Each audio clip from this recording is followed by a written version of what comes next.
Hello.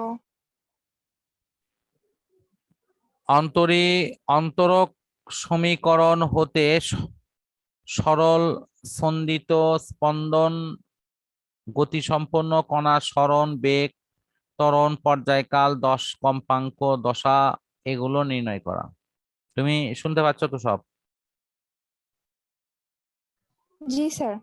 আচ্ছা, তাহলে আমাদের এখানে শুধু এই ইকুয়েশন গুলো প্রয়োজন, এটার প্রতিপাদন কোনো দরকার নেই। তো সরল সন্দিত স্পন্দন গতির সংজ্ঞা আমরা জানি যে যদি কোনো পর্যাবৃত্ত গতিসম্পন্ন কোনো কণার পর্যায়কালের অর্ধেক সময় একদিকে বাকি অর্ধেক সময় যদি তার বিপরীত দিকে যায় তাহলে সেটি হলো স্পন্দন গতি। আর এই পর্যাবৃত্ত গতিসম্পন্ন কোনো কণা যখন সরল রেখায় চলে তখন সেটা সরল সন্দিত স্পন্দন গতি। আর সেই কণাটির বেগ ত্বরণ পর্যায়কাল কম্পাঙ্ক দশা ইত্যাদি বের করার বিষয়গুলো নিয়ে আমাদের এখানে হয়তো পড়া দেওয়া আছে। তো এখানে যেমন লেখা আছে সরণ, সরণ x is equal to a sine omega t.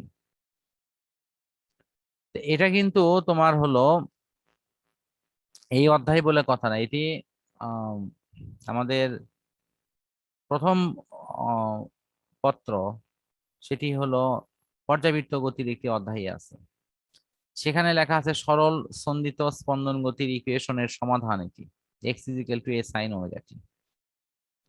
সেটাই এখানে চলে আসছে। কৌণিক কম্পাঙ্ক বের করা হয়েছে টি ভাগ থিটা ভাগ টি। এটি যদি রৈখিক বেগের সাথে কম্পেয়ার করো তাহলে হবে এরকম, রৈখিক বেগে হবে এস ভাগ টি, এটি হলো এস ভাগ টি।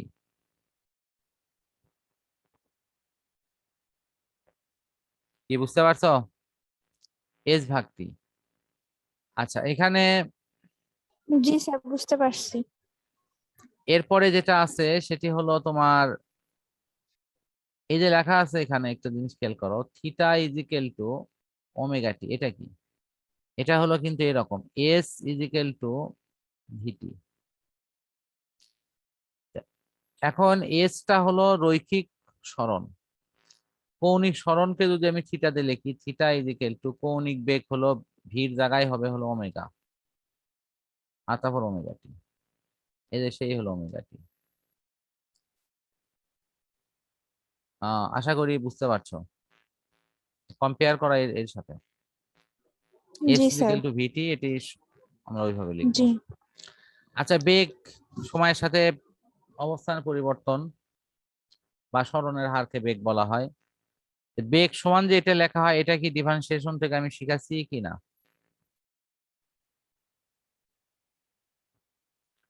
ভি ইজ ইকুয়াল টু শিখাইছেন স্যার। হ্যাঁ ডিএক্স ভাগ ডিটি। D x by d t. জি। আচ্ছা, এটা আমি একটু পুরোনো পড়া নতুন করে আরেকটু না রিভিউ করে দিই। সেটি হলো আমরা লিখি ভি ইজ ইকুয়াল টু তোমার এস ভাগ টি। এটা কি লেখা হয়?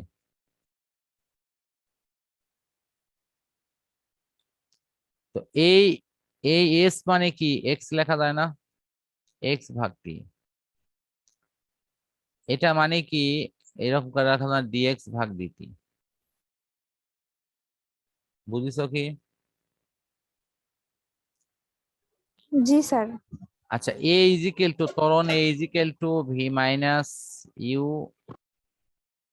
ভাগ হলো টি। তো ভি মাইনাস ইউ সমান কি ভি হয় না? কারণ বেগের পরিবর্তনও কিন্তু একটি বেগ। জি। একটা একটা একটা গাড়ির বেগ শুরুতে 5 মিটার পার সেকেন্ড ছিল, সেটি বৃদ্ধি পেয়ে 15 মিটার পার সেকেন্ড হলো, তাহলে বেগের পরিবর্তন যে 10 হলো সেটি কিন্তু বেগ। তো এই যে বেগের পরিবর্তনে যে আমরা বেগটি পেলাম সেটাকে আমরা ভি দিয়ে লিখতে পারি, অথবা আমরা এটাও বলতে পারি যে V U is equal to যদি 0 হয় তাহলে সেক্ষেত্রে কিন্তু ভি ভাগটি হবে মানটি। আচ্ছা, এখন আমাদের এরপরের যে বিষয়টি দেয়া আছে সেই দিকে আমরা একটু দেখব, যে এটাকেই যদি আমি একটু ডিফারেন্সিয়েশন ডিফারেন্সিয়েশন পদ্ধতিতে অর্থাৎ অন্তরীকরণ পদ্ধতিতে লিখলাম তোমার হলো ডিভি ভাগ হলো ডিটি, ডিভি ভাগ ডিটি। সমস্যা আছে? বুঝতে কোনো প্রবলেম হচ্ছে? না স্যার। এটি কিন্তু ওয়াই অক্ষ বরাবর যদি হয় তাহলে লেখা থাকবে ডি ওয়াই ভাগ ডিটি।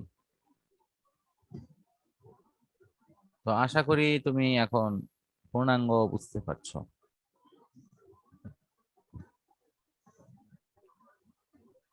জি।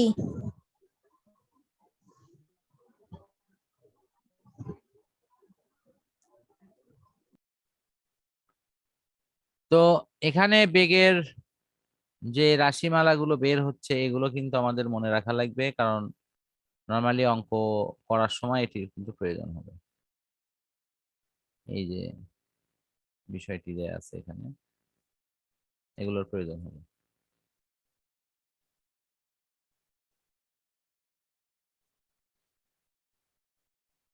আচ্ছা,